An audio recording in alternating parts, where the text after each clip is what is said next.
Şagirdlər, bugünkü dərsimizdə biz mövzu sınaq imtahanı 45-in deməli suallarına baxacağıq inşallah. Başlayaq birinci sualdan. Qarabağın dağlıq hissəsində ermənilərə muxtariyyət verilmişdi. Azərbaycan Sovet hakimiyyətinin əvvəllərində, yəni 20-ci illərdə, 1920-ci illərdə və yaxud 20-ci 30-cu illər kimi yadınızda saxlamanız kifayət edir. Çünki bu məsələ Sovet hökuməti qurulanda gündəmə gətirilir və orada iki dənə ümumiyyətlə mənfi, negativ hadisələr çox olur. Din xadimlərinin sıxışdırılması olsun, kilsələrin, məscidlərin dağıdılması olsun, bəylər, ağalara qarşı mübarizə olsun və s. Bundan paralel iki dənə orada ciddi məsələ var. Biri Ermənistan SSR-yə Zəngəzur, Qərbi Zəngəzur və Şərur dərəliyə izin verilməsi, bir də ki, Qarabağın dağlıq hissəsində ermənilər üçün muxtariyyətin yaradılması. Ona görə də cavab C. İkinci suala gəlirik. Səfəvilər dövləti Əfşarlar dövlətinə aid oxşarlıq deyil. Oxşarlıq deyil. Osmanlılarla danışıqlar aparmaq oxşarlıqdır. Şah titulu götürmək oxşarlıqdır. İran körfəzinə qədər çıxışının olması oxşarlıqdır. Çar Rusiyasından qonşu olmaq oxşarlıqdır. Paytaxtının Azərbaycanda olması. Bəli, Səfəvilərin paytaxtı Azərbaycanda olsa da, məsələn Təbriz, Qəzvin, Əfşarların paytaxtı Azərbaycanda olmayıb, deməli Xorasanda olub, Məşhəd. Ona görə bu oxşarlıq deyil. Cavab 7. Üçüncü sual, Azərbaycan SSR-də baş vermiş hadisələrdən hansı digərlərindən daha əvvəl olmuşdur? Amma harada? Azərbaycan SSR-də. Ona görə də Birinci Dünya Müharibəsinin başlaması, bunu avtomatik çıxırıq, çünki bu 1914-cü ildir. Üçlənkili dövlət bayrağının dövlət bayrağı kimi qəbul edilməsi, bu da Cumhuriyyət dövrüdür, bunu da avtomatik çıxırıq.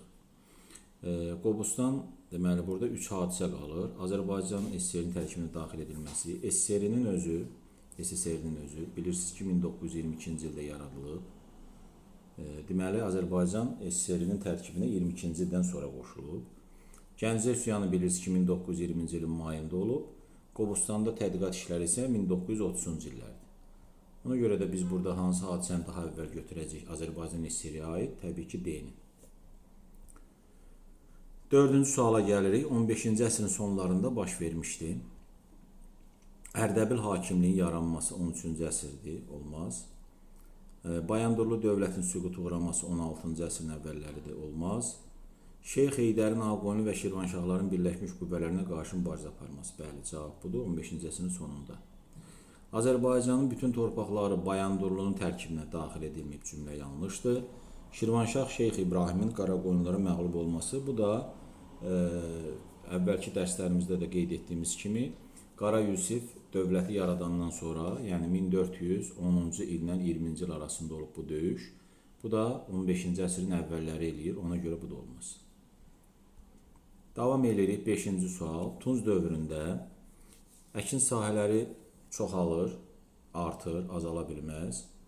Məhsuldarlıq çoxalır, o doğrudur. İlk metal kəşf edilə bilməz. İlk metal misdir. Mis daş dövrünün sonunda kəşf edilib. Və insanlar istehsal təsərrüfatı ilə məşğul olmağa başladı. Bu da yanlışdır. Çünki bu daş dövrünün ortalarında insanlar əkinçilik, maldarlıq, sənətkarlıq və bu tip şeylərin yaranması artıq istehsal təsərrüfatı deməkdir. Yarandı deməkdir. Ovçuluq insanların həyatında mühüm yer tutmağa başladı. Bu da daş dövrünün ortalarında ox və kaman ixtirasından sonra. Metaldan müxtəlif alətlər hazırlanır. Deməli, daşdan da istifadə edilirdi. Bəli, Tunc dövründə metaldan, hansı metaldan? Misdən və tuncdan müxtəlif alətlər hazırlanırdı mı? Hazırlanırdı. Və eyni zamanda daşdan da hələ də istifadə edilirdi mi? Edilirdi. Doğru cavab 7. 6-cı suala baxırıq. Albaniya dövləti ilə bağlı deyil. Bağlı deyil Albaniya ilə. Sərhədləri qismən müasir Azərbaycan Respublikasının ərazisinə uyğun gəlir. Şimal-qərbdə İberiya ilə həmsərhəd idi. Şimalda Böyük Qafqaz dağlarına qədər uzanırdı. Ticarət əlaqələrini inkişaf etdiyi ilk dövlətimizdir. Bu yanlışdır. Niyə? Çünki ilk dövlətimiz Mannadır. Ticarət əlaqələrini inkişaf etdiyi. Cənubda Atropatena ilə həmsərhəd idimi? Bəli. Gəldik 7-ci suala. Şah İsmailin hakimiyyəti dövrünə aid deyil. Şah İsmaili görən kimi biz şah ifadəsinə fikir verməliyik. Deməli, burada elə hadisə ola bilər ki, o dövrdə İsmail hələ şah deyil idi. Məsələn, burada nə ola bilər? Varmı elə bir şey? Bəli. Ağqoyunlu dövlətinin paytaxtı Təbrizi ələ keçirilmədən əvvəl Gülüstan qalasının mühasirəyə alınması. Bu hadisə olmuş hadisədir. Amma bu zaman İsmail şah deyil idi. Ona görə də bunu çıxırıq. Və elə cavab da budur zaten. Deməli, C. Bu Şah İsmailə aid, hakimiyyəti dövrünə aid deyil. Yəni əvvəlki İsmailə aid olsa da, yəni İsmail şah titulu götürmədən əvvəlki hadisələrdir. Ona görə də burada cavab C-dir. Amma digər hadisələr artıq Şah İsmailə rahatlıqla deyə bilərik ki, aiddir. Belə ki, o Azərbaycan dilini dövlət dili elan edib, Səfəvi Osmanlı müharibələri onun dövründə başlayıb, ölkə daxilində müharibələrə son qoyub, Səfəvilər dövlətini geniş ərazili imperiyaya çevirmişdi. 8-ci suala baxırıq. Biraz mürəkkəb sualdır, diqqətli olun. Deməli, hadisələrdən neçəsi Atabəylər, neçəsi Bayandurlu dövlətinin tarixinə aiddir. Kür Araç çayı arasındakı yaranan dövlətimiz bilirsiniz ki, onsuz da Atabəylərdir. Deməli, 1. Kürdən şimalda bu Atabəylərə aiddir, 1. Və yaxud belə eləyək, A yazaq qarşısına. Kürdən şimaldakı əraziləri də əhatə edirdi. Bayandurlu Kürdən şimaldakı Şirvanşahlarla dost və müttəfiq olduğuna görə onu tabi eləməyib, amma Atabəylər Şirvanşahları asıl hala saldığına görə bunu da Atabəylərə aid eləyirik. İlk hökümdarı padşah titulu daşıyırdı Atabəylərdə. Zaten hökümdarlar Atabəy adlanırdı. Sadəcə Qızıl Arslan Sultan titulu götürüb. Bayandurlu dövlətində isə, bəli, məsələn, Həsən padşah deyirik. Deməli, bu dövlətin hökümdarı, ilk hökümdarı olan Həsən padşah titulu götürüb. Bunu Bayandurluya qeyd edirik və Qızılbaşlarla mübarizə ilə məğlub olaraq süqutu quran bilirik ki, təbii ki, bu Bayandurludur. Şirvanşahlar dövlətini asılı hala salmışdı. Zaten bu bayaq da dediyim kimi bu Atabəylərdir. Çünki Bayandurlu dost və müttəfiq olub. Görürsünüz, burada 3, Bayandurluya 3, Atabəylərə 3, Bayandurluya 2 ifadə uyğun gəlir. Deməli, doğru cavab B-dir. Gəlirik 9-cu suala. Təbriz şəhərinin tarixinə aid deyil. Deməli, Elxanilər dövlətinin tərkibində olması aiddir. Zaten paytaxtda olub. Ərazisində Cahanşah tərəfindən möhtəşəm ibadət evinin, yəni məscidin inşa edilməsi, Göy məscid aiddir. 16-cı əsrdə Səfəvilər tərəfindən idarə olunması, zaten Səfəvilər 16-cı əsrdə Azərbaycanı birləşdirib Təbrizi də paytaxt edib. Qacarlar dövründə paytaxt statusunu qoruyub saxlaması, bu təbii ki, yanlışdır, aid deyil. Çünki Qacarlar dövründə Qacarların paytaxtı Tehran şəhəri olub. Təbriz, uşaqlar, hansı dövrdə paytaxt statusunu itirib? Səfəvilər dövründə deməli, o paytaxt olaraq Qəzvinə köçürülüb dövlətin. Düzdür, sonuncu dəfə Təbriz xanlığının paytaxtı kimdə götürmək olar? Amma təbii ki, Qacarlar dövlətinin paytaxtı bilirsiniz ki, Tehran şəhəri olub. Tehran da Azərbaycan şəhəri deyil. Bunu da deyim burada biləsiniz. 20-ci əsrin əvvəllərində monarxiya rejiminə qarşı, yəni monarxiya rejiminin nə olduğunu bilirsiniz, padşah tərəfindən və yaxud tək hökümdar tərəfindən idarə olunan dövlət. Təbrizdə, bəli, bilirsiniz ki, Səttarxanın başçılığı ilə xalq hərəkatı olub və o monarxiya rejiminə qarşı olub. Eyni zamanda Təbriz mövzusunda bu qeyd olunur. Bu aiddir, yəni. Bunu çıxırıq. 10-cu suala gəlirik. Azərbaycan SSR-nin 20-ci əsrin 80-90-cı illərinə aid deyil.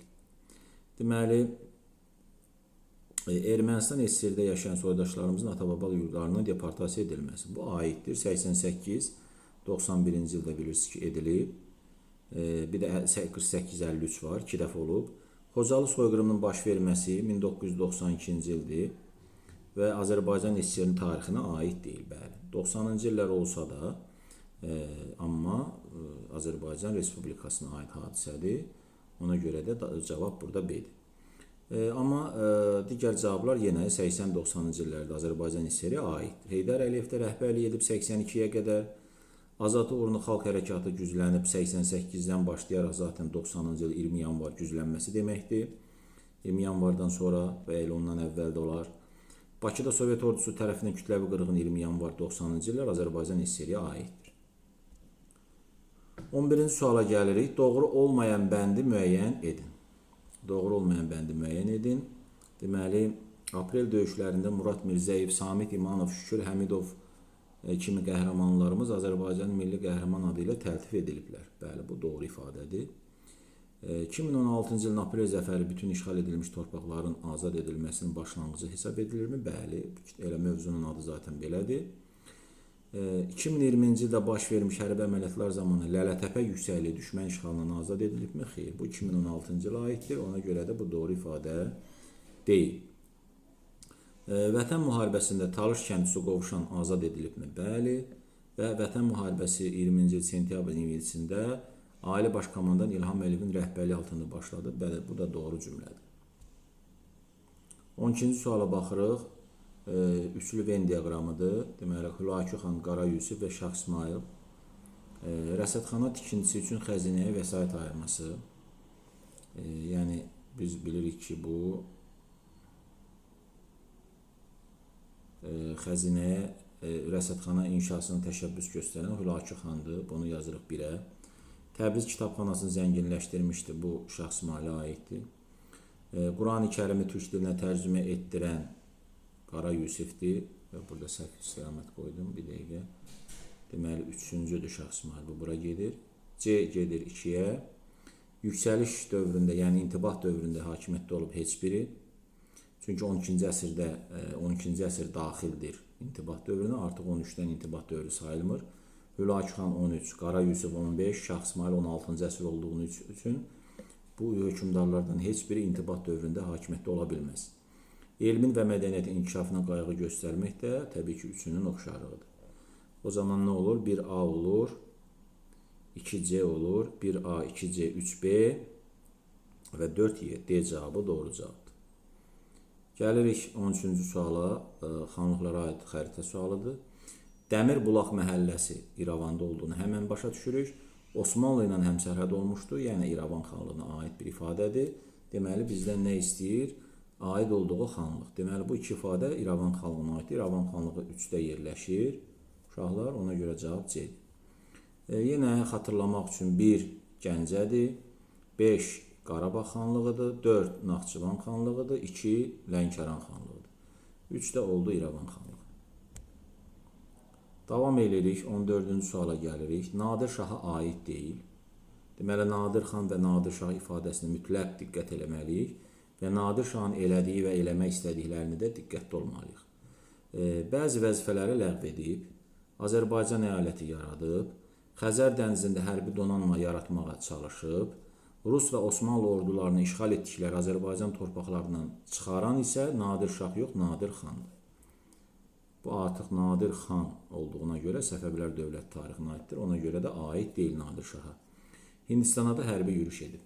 Doğru cavab, bir daha deyirəm, D-dir. 15-ci sual. Ərəb xilafətinin hakimiyyət dövrünə, yəni 7-9-cu əsrlərə aiddir. Azərbaycanda, dövründə Azərbaycanda istəyir bizə. İslam dini yarandı, Azərbaycanda yaranmayıb, Ərəbistanda yaranıb. Sacıoğlu Sacıoğullar müstəqil dövlət yaradıb, xilafətin hakimiyyətindən çıxandan sonra 9-cu əsr olsa da bunu da götürmürük. Təbriz paytaxta çevrilib 10-cu əsrdə ərəb vadilər tərəfindən. İki cavab arasında qalırıq, təhlükəli cavab. Xürrəmlər tərəfindən xilafətə qarşı başlayan üsyana Afşin ləqəbi daşıyan Yusif Sacıoğlu. Təbii ki, bu aldadıcıdır. Bəli, Afşin ləqəbi daşıyan kim? Heydər Kavusoğlu tərəfindən yatırılıb. Ona görə də bu da yanlışdır. Heydər Kavusoğlu bildiyimiz o Afşin ilə Babək arasında döyüş 837-ci il Bəz döyüşü. Təbii ki, bu xilafətin hakimiyyəti dövrüdür. Ona görə cavab B-dir. Və eyni zamanda o hadisə də Azərbaycanda baş verib. 16-cı sual Baharlı və Bayandurlulardan heç birinə aid deyil. Heç birinə aid deyil. Oğuz türklərinin qurduğu sülalə idi hər ikisi. Qurduqları dövlətin paytaxtı Təbriz olub hər ikisində. Yaratdıqları dövlət Azərbaycanın Kür və Araz çayı arasındakı torpaqları da əhatə edirdi hər ikisində. Şərqdə Osmanlı dövləti ilə həmsərhəd olmuşdu heç biri. Hər ikisi Osmanlılarla qərbdə həmsərhəd olub, cümlə yanlışdır. Ona görə bu doğru cavab budur. Heç birinə aid deyil. Daha öncədən Kiçik Asiyada bəylik yaradıb ikisi də. Bu da hər ikisinə yenə aiddir. Gəlirik 17-ci suala, xanlıqlarla bağlıdır yenə. Quba, Qarabağ, İrəvan və Naxçıvan xanlıqlarından heç birinə aid olmayan ifadəni tapmaq lazımdır. Türkmənçay müqaviləsi ilə Rusiya hakimiyyəti altına düşmüşdü. İrəvan və Naxçıvan xanlıqları, bunu çıxırıq. Şəki xanlığı ilə həmsərhəd olub. Quba, Qarabağ, bunu da çıxırıq. Quba və Qarabağ. Sonra 19-cu əsrin 20-ci illərində Rusiya qoşunlarının hücumuna məruz qalmışdı. Bu zaman yenə İrəvan və Naxçıvanı götürürük. Gəncə xanlığı ilə həmsərhəd idi. Deməli, Gəncə ilə həmsərhəd olub. Qarabağ, İrəvan, Qarabağ, İrəvan. Doğru cavab bəli, yedi. Niyə görə? Çünki 1-ci Rusiya-Qacar müharibəsi ərəfəsində işğal edilən xanlığımız Gəncə xanlığıdır. Buradakı xanlıqların heç birinə aidiyyəti yoxdur. Ona görə cavab 7. 18-ci sual 19-cu əsrin ikinci yarısında Çar əsarəti dövründən danışılır. Çar Rusiyası Azərbaycanda milli şuurun oyanmasına, təbii ki, tam tərsinə istəmirdi oyansın milli şuur və tam tərsinə çalışırdı ki, əhalini ruslaşdırsın və xristianlaşdırsın.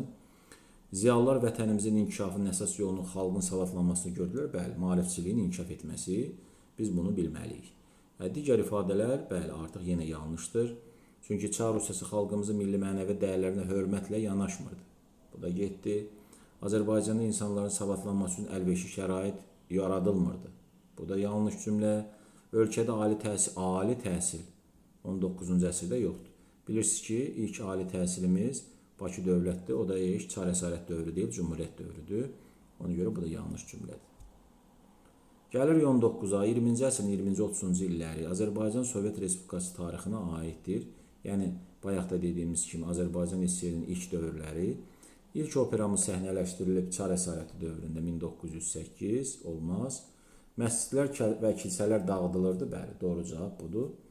Bakıda ilk universitet fəaliyyətə başlayıb 1919, bu da AXC dövrüdür. Xarici ticarətdə müstəqil siyasəti xeyr yürüdülmürdü, tam tərsinə. Qərarlar Moskvada verilirdi. Xalq Cumhuriyyətinin süquta uğraması Azərbaycan SSR-ə aid deyil. Xalq Cumhuriyyəti süqut eləməlidir ki, Azərbaycan SSR-i yaransın, diqqətli olmaq lazımdır. 20-ci sual, 20-ci əsrin birinci yarısında daha əvvəl baş vermişdi. 20-ci əsrin birinci yarısında, 20-ci əsrin birinci yarısı nədir uşaqlar? 1901-1950-ci illər arası daha əvvəl baş vermişdi. Birinci Dünya müharibəsi başa çatması 1918-ci ildir. Sonra Azərbaycanda Sovet hökumətinin qurulması 1920-ci ildir. Azərbaycan Xalq Cümhuriyyətinin yaranması 1918-ci ildir.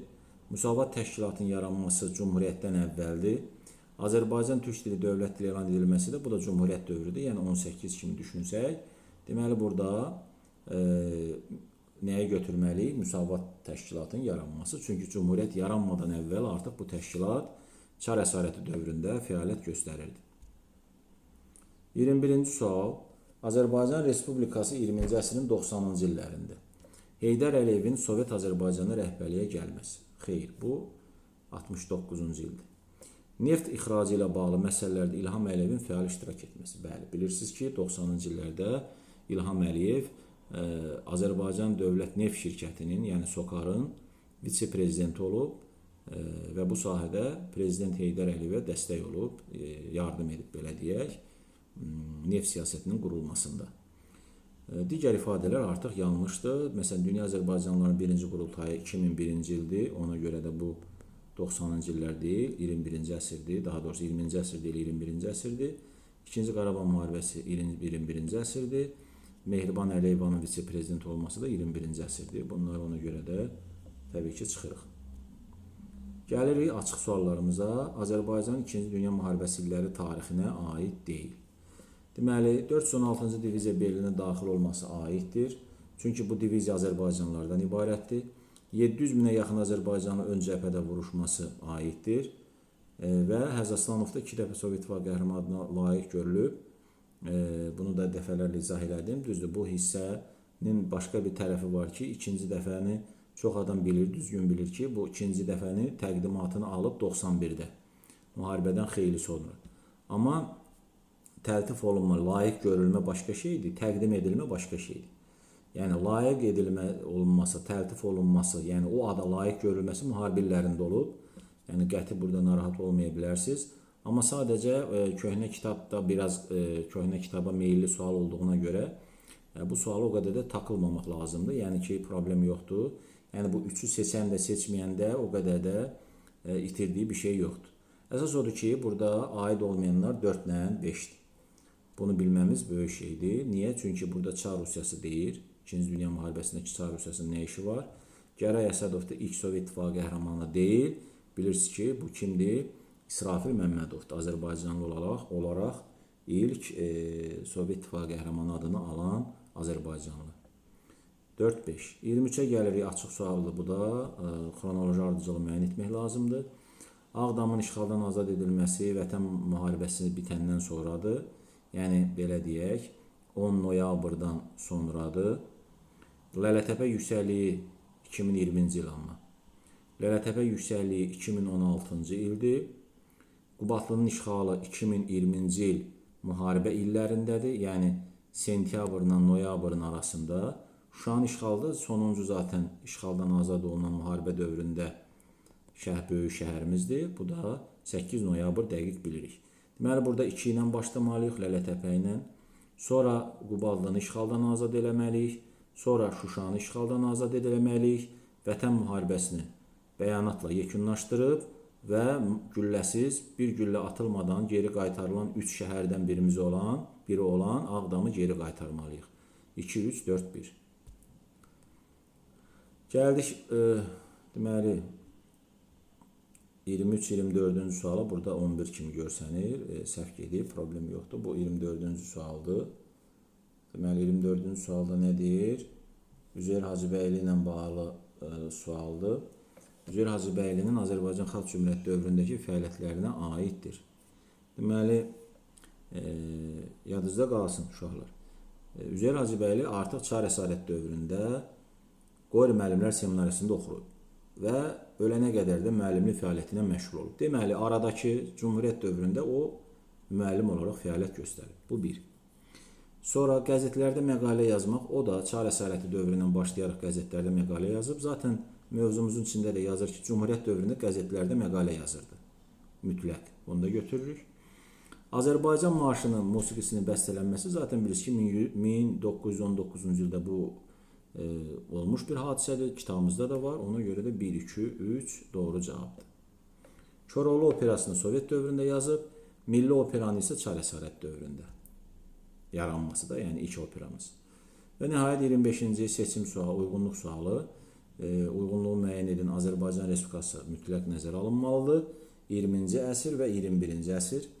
Əlif Hacıyevin milli qəhrəman adının verilməsi bu 20-ci əsr hadisəsidir. 1992-ci il.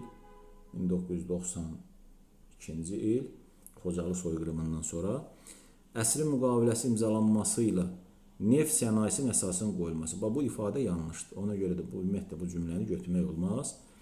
Qərbi Azərbaycanda yaşayan Azərbaycanlıların kütləvi şəkildə öz yurtlarından qovulmağa başlanması. Bu da səhvdir. Çünki bu hadisə də nə vaxt başlayıb? 1948-ci ildə. Çünki başlanması deyir. Və meydan hərəkatı adlanan hadisənin tariximizə daxil olması düzdür, bu olmuş hadisədir və bu da 88-ci ildə başlayır meydan hərəkatı. Bunu da götürmür. Niyə? Çünki bizdən buradan Azərbaycan Respublikası istəyir zaten. Və Azərbaycanın qoşulmama hərəkatına üzv olması bu 2011-ci ildir. Yəni 21-ci əsrdir. Deməli, burada 1 olmalıdır A, 2 olmalıdır Y. Beləliklə, əziz şagirdlər, bugün də bu dərsimizdə də başa çatdırdıq. İnşallah, ümid edirəm ki, faydalı oldu. Növbəti sınaqlarda və dərslərimizdə görüşənə qədər sağ olun, salamat qalın.